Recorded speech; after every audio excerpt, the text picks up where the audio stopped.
Hey there, I'm Graham, and you're listening to the Sales Nerds Live podcast. If you've set the goals and targets, if you're kind of communicating on a regular cadence about what's happening, but also you set those times for reflection, whether those are happening monthly or quarterly, it's both a win-loss analysis coming from the sales team, as well as kind of a marketing reflection on how did the campaigns and tactics perform against what we expected. And then talking about what do we need to adjust, either based on what's happening in the business and or the market as well.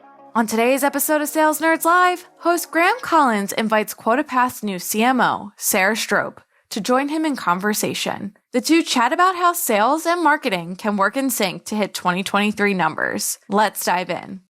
Sales Nerds Live is brought to you by your friends at QuotaPath. QuotaPath removes the manual lift out of sales commissions by automating the compensation process. We calculate and track your team's commissions, prepare them for payouts, and even give your reps the ability to forecast attainment and future earnings. We're the only solution loved by reps, leadership, and finance. Come nerd out with us on Sales Nerds Live. Hello, everyone. I believe that we are officially live. I usually get a Slack message that says live, and I just did. So wonderful. Here we are.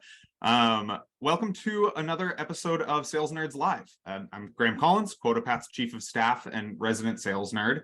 And actually, as of this month, interim VP of Sales. And with me today is Sara Strope, QuotaPath's new CMO. We'll be discussing how marketing and sales can best align and what salespeople and sales leaders can do to really click with marketing and vice versa. Welcome to the show, Sara. Thank you. Excited to be here. Happy to have you. Tell us a little bit about yourself and your background. Sure. So I am a marketing executive with over 15 years experience working in tech startups. I have gone from small stage startups to large corporations and then back to scale up companies. I really like to be a builder, and I love being able to help my teams grow, from the marketing team across brand, product, and demand gen and digital marketing to really helping the overall company grow. Yeah, that's terrific. I got to oversee the marketing team for a period of time during a period of time where we didn't have a marketing leader. And so I'm very happy to have Sara join because we have a much more competent leader in place than I was. But you are fairly new to QuotaPath. Can you tell us a little bit about what brought you here? Sure, absolutely. So I am fortunate to have had this amazing ride over the past 2.5 years being part of TaxJar, which was acquired by Stripe. And one of the things I really liked about sales tax compliance, which the space that TaxJar was in, was that it was a really complex problem to solve and one that was critical to business, but also kind of annoying, right? Incredibly complex and complicated with all of the jurisdictions and product tax codes. And as I got introduced to QuotaPath, I realized that it was kind of a similar situation when it came to sales compensation. And sales compensation, again, critically important to motivate your sales team and also to hit your company targets. Those have to be in alignment. And there are so many ways to make sales compensation plans incredibly complex. There are so many moving parts between your CRM data and your payroll systems and tools, and how quickly manually it can go wrong. And so I really liked, in a way, that kind of analogous situation with sales tax compliance, that it's an incredibly hard problem to solve. It's really important to your business function and growth opportunities, and has a number of stakeholders. And if you can hear that in the background, that is my dog Winston agreeing. Yes, of course. Well, you may hear my dogs Lily and Copper agreeing at some point as well. So either that or getting frustrated at the mail person. Yeah, that's terrific. And one thing that you said that really stood out to me is that sales tax isn't the most fun industry. You know, it's kind of a pain, and for a lot of people in businesses, sales compensation is like that. It's not the most fun thing. It's just a frustrating thing. However, for salespeople, it's incredibly important. It's one of the most underappreciated components that sales reps, the reason that we do the job is to, yes, better the company and better our career, but is to get paid on those deals. And yet it becomes just a nuisance for a lot of people in the organization when it's the livelihood of the sales organization. Exactly. Yeah, Exactly. for sure. Cool. Well, so speaking of which, you are marketing to salespeople, sales leaders, RevOps leaders, finance leaders, which I know you have a little bit of a background in selling into the finance organization, obviously, or quite a bit with TaxJar, but selling into sales professionals. Correct me if I'm wrong. This is your first time selling into sales professionals? Yeah, it's a pretty new category. Over the course of my career, I've sold into developers, to finance leaders, to CEOs, and even to marketers at times. So yeah, and product leaders. But this is really the first time focusing on the sales leader. Yeah. So what? And I know you're only a few weeks into the job, so maybe you don't have a great grasp on it. But what is different? What is different to selling to salespeople versus marketing versus product and whatnot?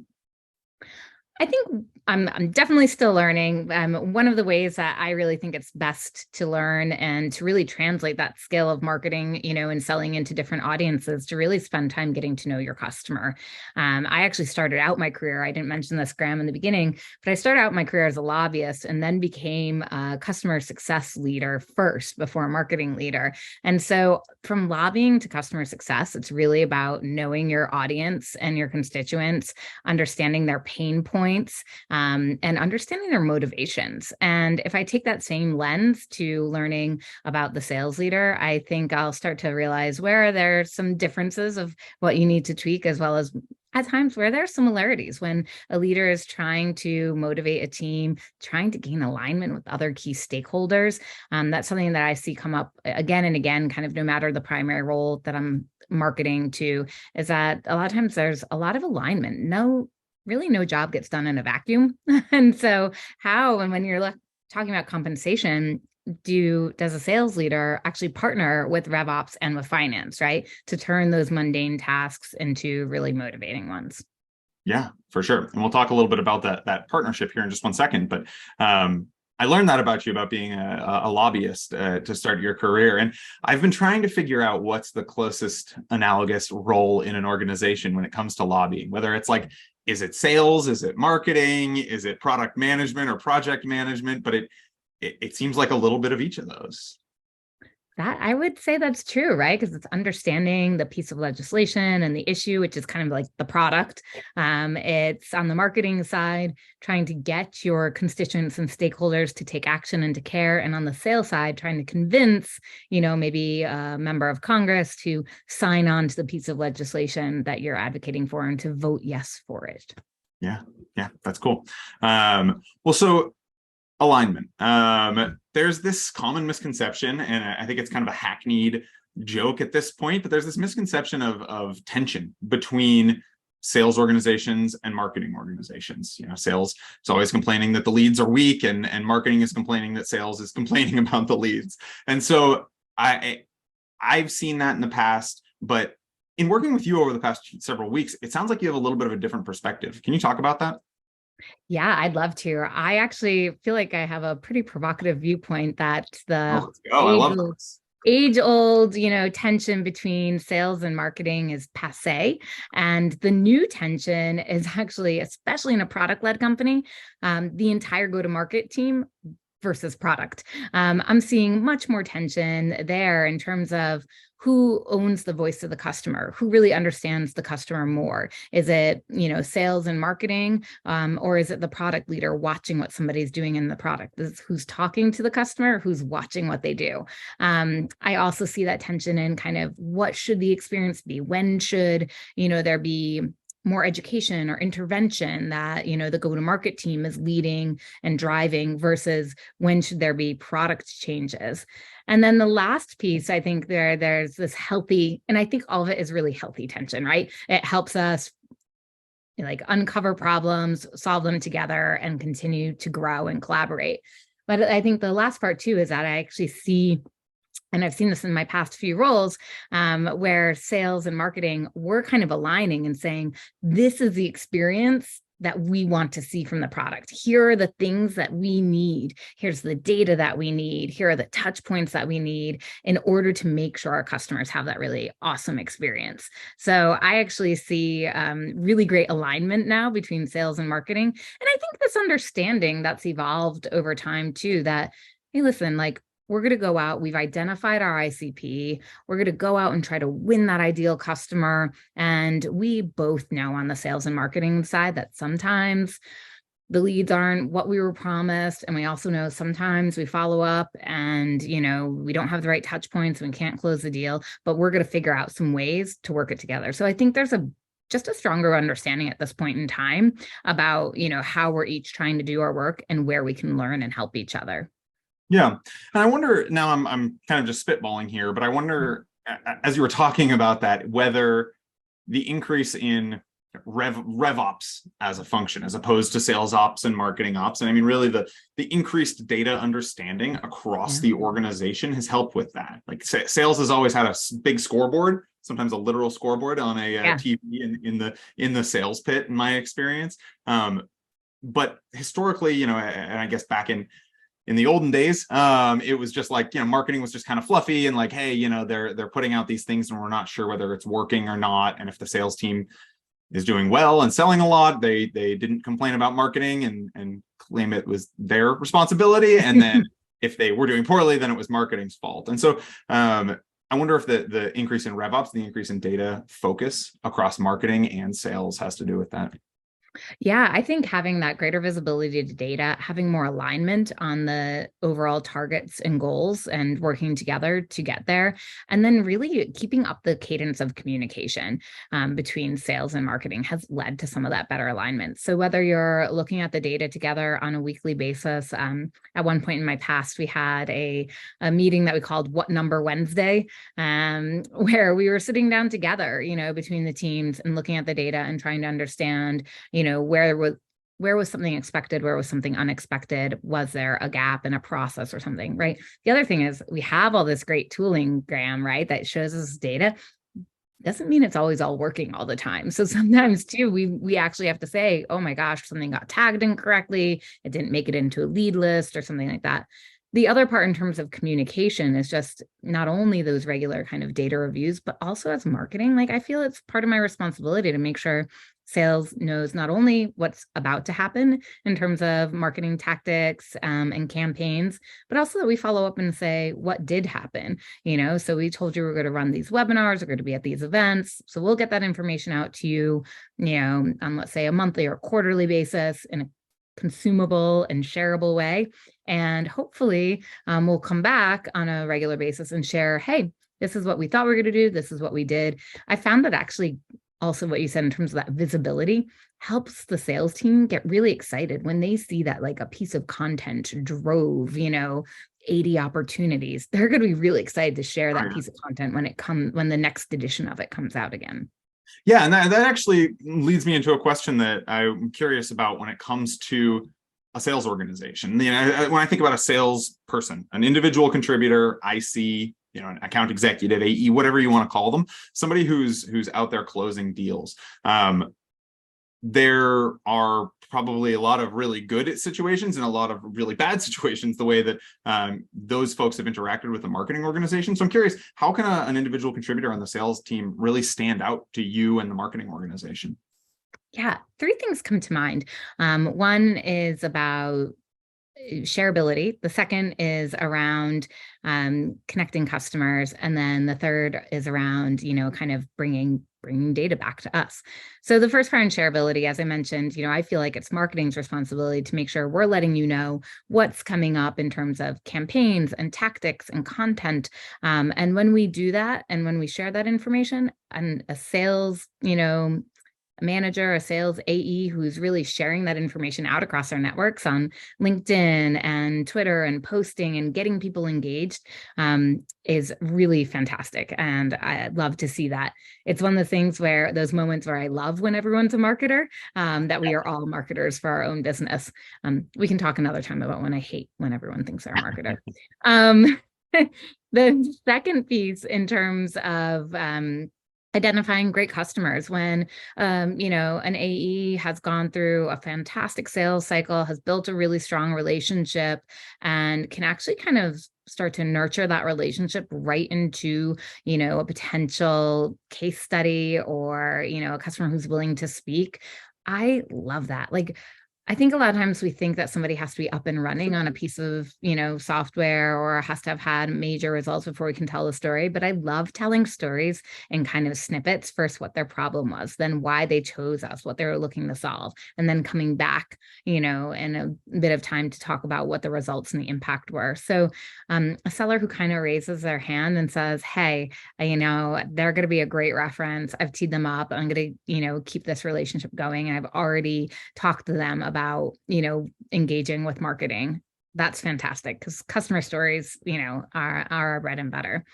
And then the third one that I mentioned is about bringing data back to us. So I've worked with a couple BDRs and a couple sales managers and individual contributors who have actually come to the marketing team and said, I was running my own, outreach cadence on this lead list, and I decided to actually A/B test the subject line. And I want to share with you what I learned. I learned that if I put their city name or their subject name, that I got a better open rate. Yeah. Another time, a BDR came to me and said, I analyzed all of the conversations I had with the leads from this one event, and I found that there was a theme emerging. So I started to categorize it myself. And here's this topic that they all kept raising and asking about. And I was like, that is phenomenal. So when it goes from being just a one-off story to here's what I tested and learned and something kind of actionable and translatable for us, that's really awesome. And I love to see that. Yeah, that's great. So it sounds like engaging with content, being proactive about customers and customer stories, and then leading with the data. And I know that sometimes people are nervous about leading with data because they are afraid that they've missed something or aren't truly grasping the full outcome of the data, and are afraid to go to the marketing organization with kind of a half-baked idea. But in my experience, at least, it's good to at least start the conversation and say, these are the things that I'm observing. This is the data that I do have. I'd love to dig deep into that with you and see if there is a pattern here. Absolutely. And I have to say, I really appreciate when, we start that conversation that way. It's hard sometimes to take one story and understand too, if one conversation that a seller had is the norm or an anomaly. So when you can start to say, hey, I'm seeing this trend, here's how I've seen it across these things or from this, lead source, that really helps us understand that kind of signal through the noise. Yeah, for sure. I mean, I know that there are certain things for sales reps where they sting a lot more, the oh, I lost this deal because of XYZ thing. And so is that a one-off or is there a pattern there? And so working with people to try to identify that. Awesome. Well, so you have said a bit about the ways that leaders can be aligned with the What Number Wednesday. Although I have one quick question about that. Was it the same number every Wednesday, or did you pick a different number every Wednesday? It went over a couple key metrics every Wednesday. Yeah. Okay. I thought it was just every Wednesday was different. I liked that. Okay, awesome. And then also how individual contributors can align closely with marketing. But I'm curious, what have you learned from sales leaders that have made you a better marketer? Oh, yeah.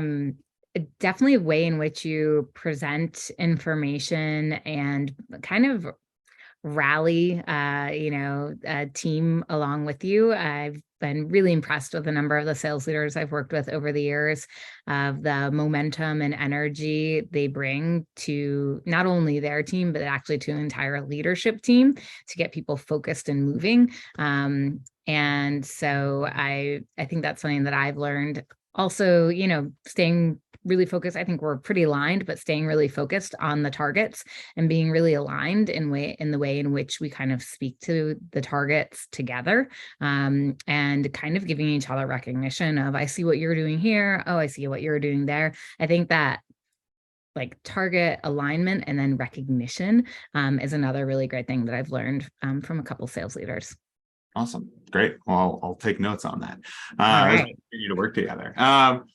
So we've talked a lot about marketing, sales alignment, all of that. There's a lot of really great nuggets and a lot of great information. if you had to paint the picture of what perfect marketing and sales alignment looks like in just kind of an overarching way, what does that look like for you? Ooh.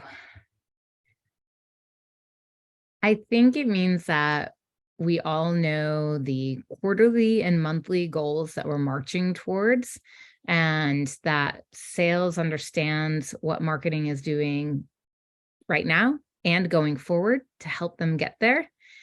That marketing's helping at each customer touch point along the way, that marketing's going beyond just that initial acquisition, and that we're, making sure and seeing things all the way through, that we can help kind of nurture things through the pipeline, and that we're working together to make sure that they're great customers for us down the road as well.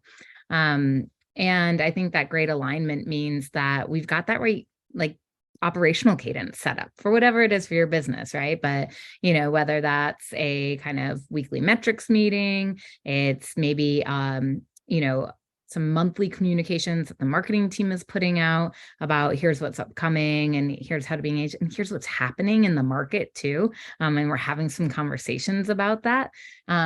And then we're having those moments for reflection. I think that's really important as well. If you've set the goals and targets, if you're kind of communicating on a regular cadence about what's happening, but also you set those times for reflection, whether those are happening monthly or quarterly, it's both a win-loss analysis coming from the sales team, as well as kind of a marketing reflection on how did the campaigns and tactics perform against what we expected. And then talking about what do we need to adjust, either based on what's happening in the business and or the market as well.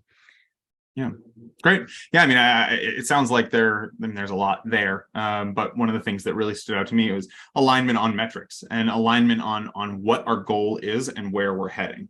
It's easy to, and I see this a lot of the times where one organization has one goal and another organization has another goal, and there may be, kind of a little bit of a Venn diagram on them, right, but they aren't the same thing. And so it sounds like aligning on those goals and having them be the same goal, essentially.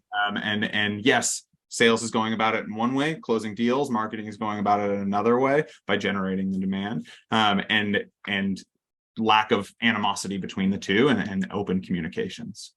Absolutely. Yeah. Yeah. That's great.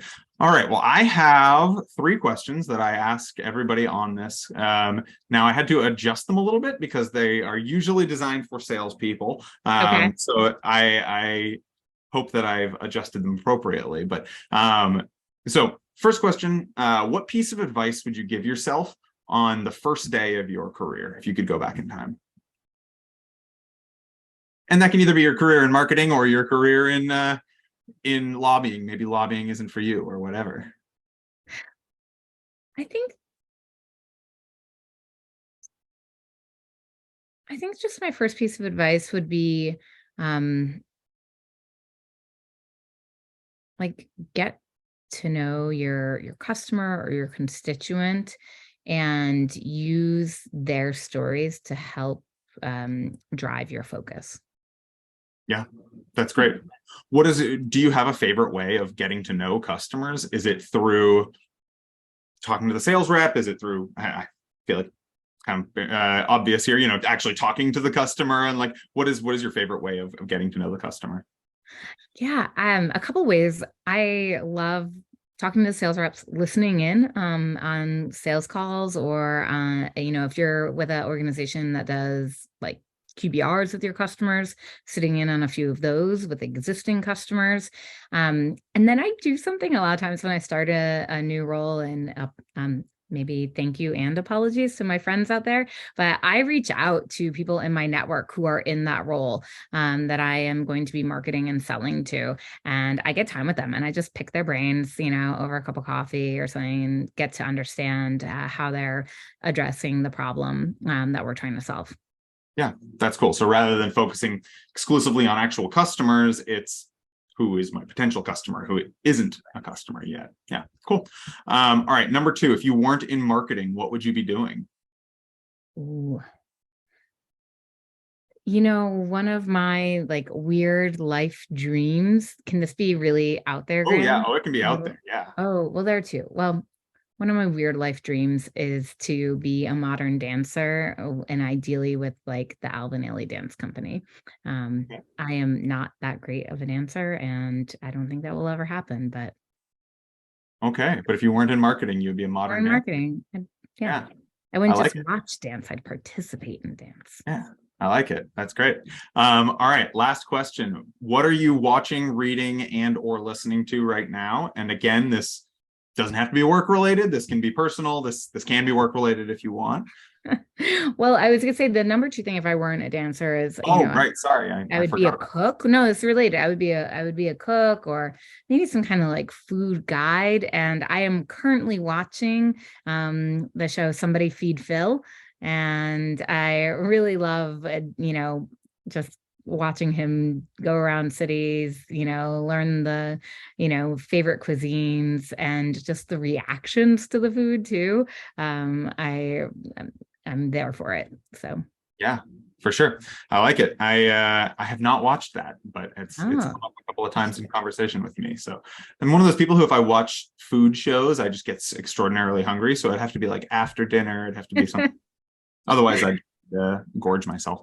Excellent. Well, so last thing, plugs. I know we both work at the same company, so it's a little bit of a strange plug, but I am going to let's see how you're doing 3 weeks into the job here. Let's hear your best QuotaPath pitch. Oh my gosh. All right. So if you are a sales leader, RevOps, or finance leader, and you are looking to, especially at the start of this year, redesign your compensation plan or launch a new variable comp plan for one of your teams, let's say you're adding in your first BDR team or thinking a new way to work with your customer success team, then I highly recommend that you look into QuotaPath to help you plan that compensation design, figure out a way to automate it, move out of spreadsheets, and start working collaboratively in one tool that will save you time and actually bring more visibility to your teams into how they're doing with their earnings and attainment, and then make payouts and ease on a monthly or quarterly basis.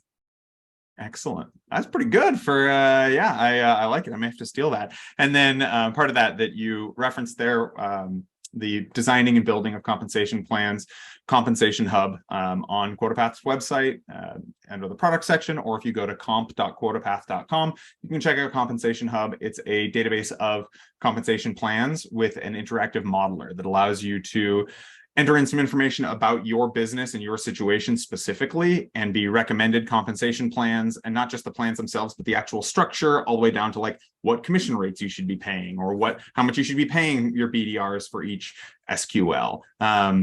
So check that out, comp.quotapath.com, and then it also allows you to import that directly into QuotaPath. Awesome. Well, Sarah, this has been great, and appreciate you sitting down with me. Awesome. Thanks, Graham. I feel like we should come back in a month or so and let everyone know how our sales and marketing alignment is going. I know. Let's do it. Let's reconvene maybe after a quarter and see how we did. If we're not at throats, or if we're happily working together. Sounds great. Excellent. Thanks, Sarah. Bye, y'all. Bye. Thank you.